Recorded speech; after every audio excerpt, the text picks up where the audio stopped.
가운데서 한 사람만이 예수님께 고침받은 은혜에 대한 사례를 표시하는 우리가 너무 잘 알고 있는 내용의 말씀입니다. 오늘 묵상의 주제, 또 우리가 기도할 기도의 제목은 그 아홉은 어디에? 그 아홉은 어디에? 우리 먼저 17절 말씀을 함께 읽겠습니다.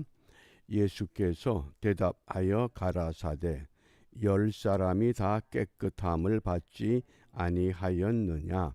그 아홉은 어디 있느냐? 아멘. 그 아홉은 어디 있느냐? 한 사람은 예수님께 찾아와서 감사를 표현했던 사람이고, 아홉은 감사의 표현을 모르는 사람들입니다. 나 환자라고 하는 이 환자들이 마을에 들어오지 못하기 때문에 예수님께서 예루살렘을 향해서 가시는 노정에 어느 촌을 지나가게 됩니다. 그러니까 이 나 환자들이 마을 밖에서 예수님을 목격하고 예수님 가까이도 올 수 없습니다. 당시 문둥병자들은 사람과 격리된 상태에 있어야 되기 때문에 멀리서 소리칩니다. 그것도 예수님을 정확히 아는 것도 아니고 예수님을 진실되게 믿는 것 아닙니다. 왜냐하면 예수 선생님이요, 듣자 하니까 당신은 병자도 고치고 죽은 자도 살리고 우리가 그런 소문 많이 들었습니다. 그런데 마침 오늘 우리 눈에 목격이 됐습니다. 그런 상황입니다.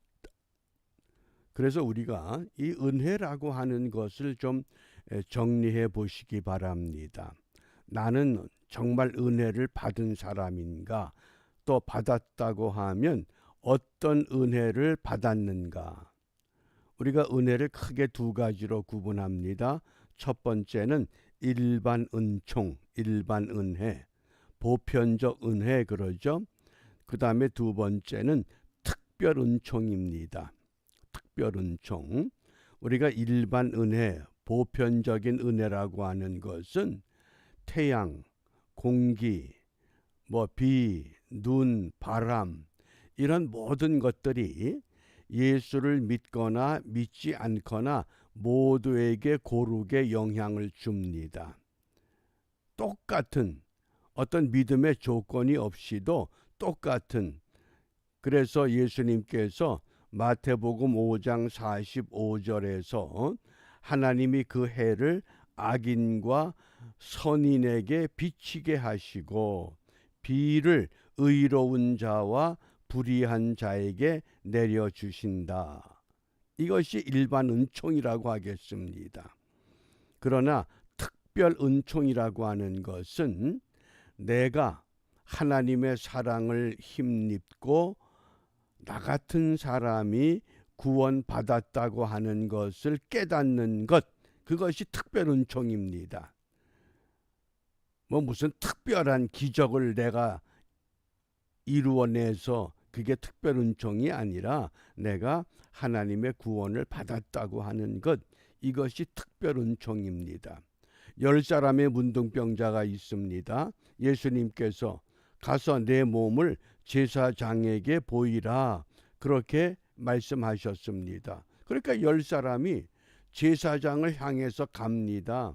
당시 문둥병에 완쾌된 증거를 제사장이 선포해 주어야 하기 때문에, 근데 가던 길에 모두 다 몸이 깨끗해진 거를 알았습니다.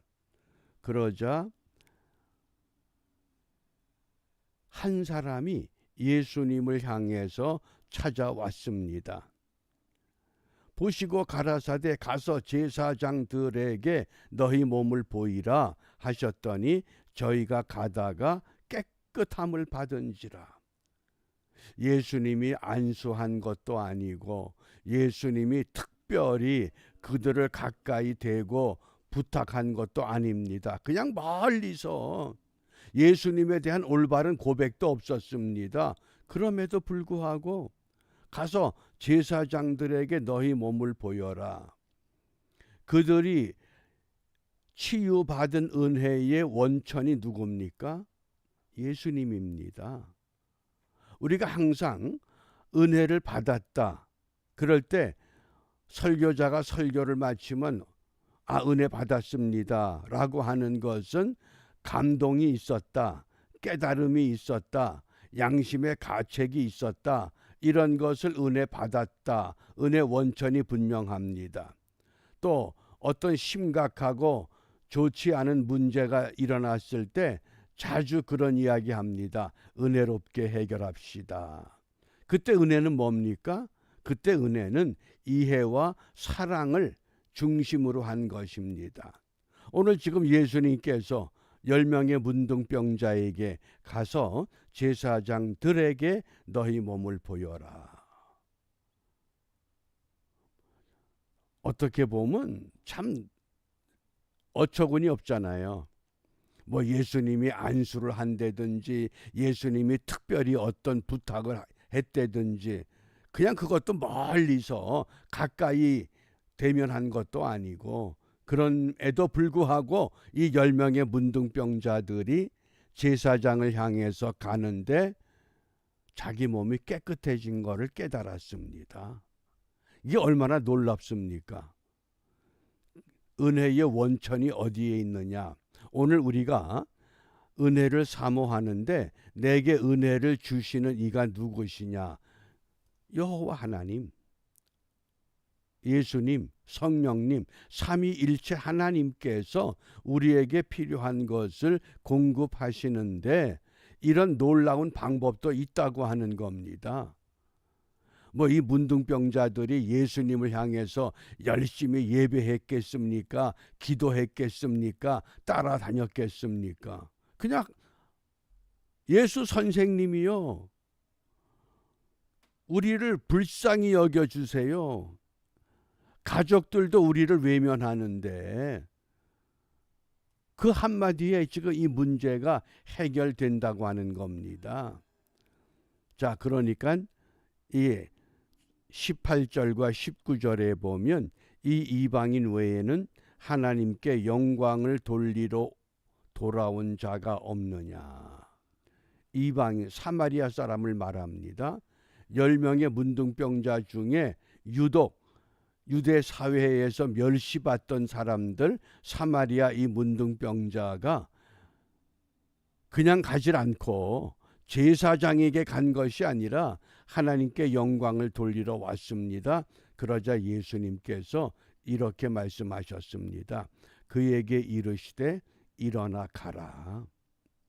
그리고 그 다음 말씀이 중요한 겁니다. 내 믿음이 너를 구원하였느니라. 이때 구원은 무엇을 말합니까? 문둥병은 이미 깨끗해졌습니다. 이때 구원은 육체의 문제가 아니라 내 영혼의 문제, 내가 진심으로 구원받은 사람이 됐다.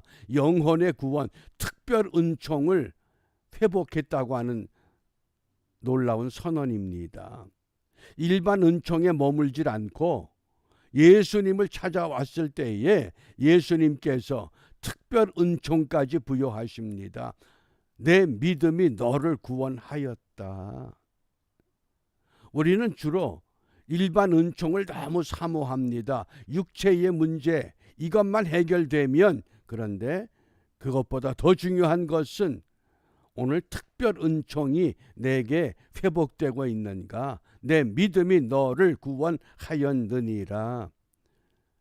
대부분의 사람들은 일반 은총에 머물고 있습니다. 그러나 오늘 이 한 사람, 사마리아 사람, 이 사람은 특별 은총으로 놀라운 혜택을 지금 우리에게 보여주고 있다고 하는 교훈입니다.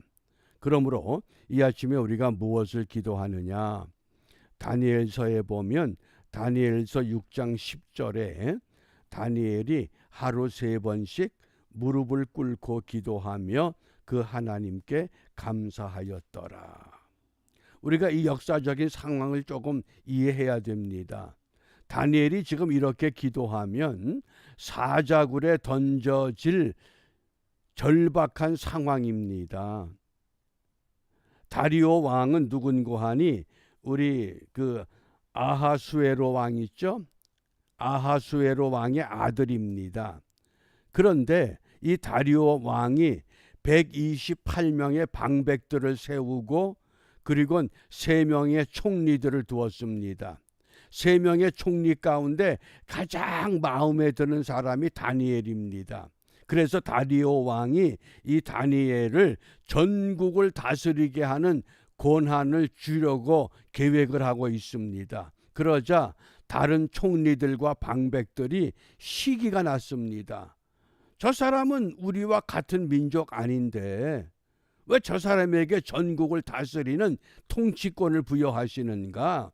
그래서는 왕에게 직언하기를, 왕이시여, 앞으로 한 달 동안 왕 이외에 다른 신이나 다른 누구에게 기도하고 구하는 것, 그런 사람이 있다 그러면 사자굴에 던져 넣기로 합시다. 그러니까 왕이 좋다. 그리고 그 조서에 왕의 인장을 찍었습니다. 다니엘이 그걸 알고 있습니다.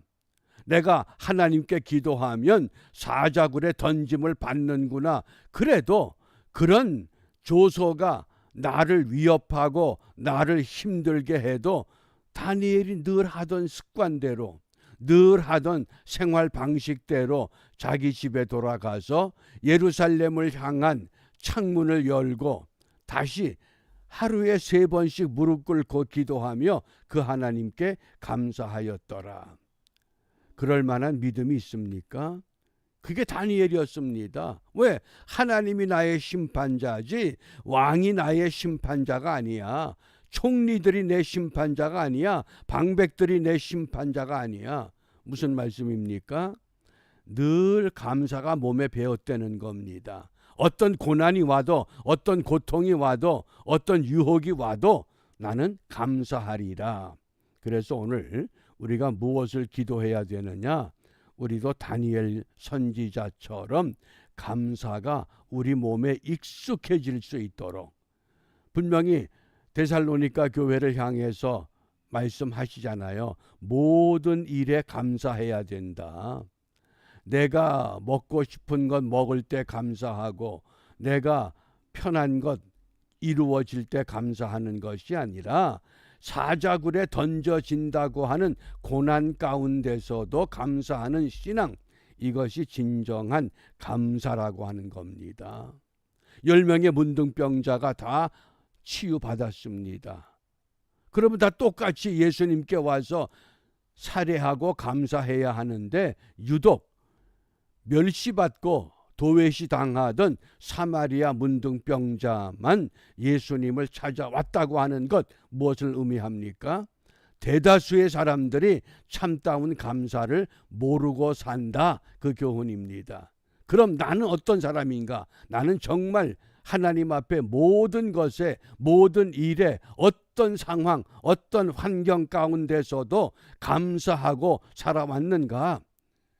우리 자신을 돌아보면서 오늘 우리 사순절 19번째 날, 이 날을 시작하는 우리 모두가 다 철저하게 감사가 우리 삶에 익숙해지는, 어떤 환경, 어떤 고난, 어떤 불행, 어떤 질고, 그것이 우리를 이기지 못한다. 다니엘과 같이 사자굴에 던져진다고 하는 분명한 사실을 알면서도 감사할 수 있고 기도할 수 있는 이러한 담대한 믿음을 우리가 함께 간구하는 복된 하루가 되시기를 바랍니다. 기도하겠습니다. 자비로우신 아버지 하나님, 이 시간 저희들이 온라인 선상에서 함께 하나님 앞에 머리를 숙였습니다. 항상 기뻐하라, 쉬지 말고 기도하라, 범사에 감사하라. 이미 우리가 이 말씀을 알고 있습니다. 그렇지만 이 말씀대로 순종하지 못하고 있는 우리의 연약함을 다시 생각하며 다니엘 선지자와 같이 하나님께 기도하면 사자굴에 던져진다는 분명한 사실 앞에도 굴하지 아니하고 평소에 하던 그대로 하루에 3번씩 예루살렘을 향한 창을 열고 하나님께 기도하였던 그 놀라운 믿음, 그 담대함, 그 참다운 믿음 우리도 본받기를 원합니다. 이 아침 시간에 저희들에게도 그와 같은 믿음을 주시사 감사가 우리의 삶이 되게 하시고 어떠한 환경에서든지 감사할 수 있는 믿음의 사람들로 회복되는 복된 하루가 되도록 인도하여 주시옵소서. 예수님 이름으로 기도합니다. 아멘.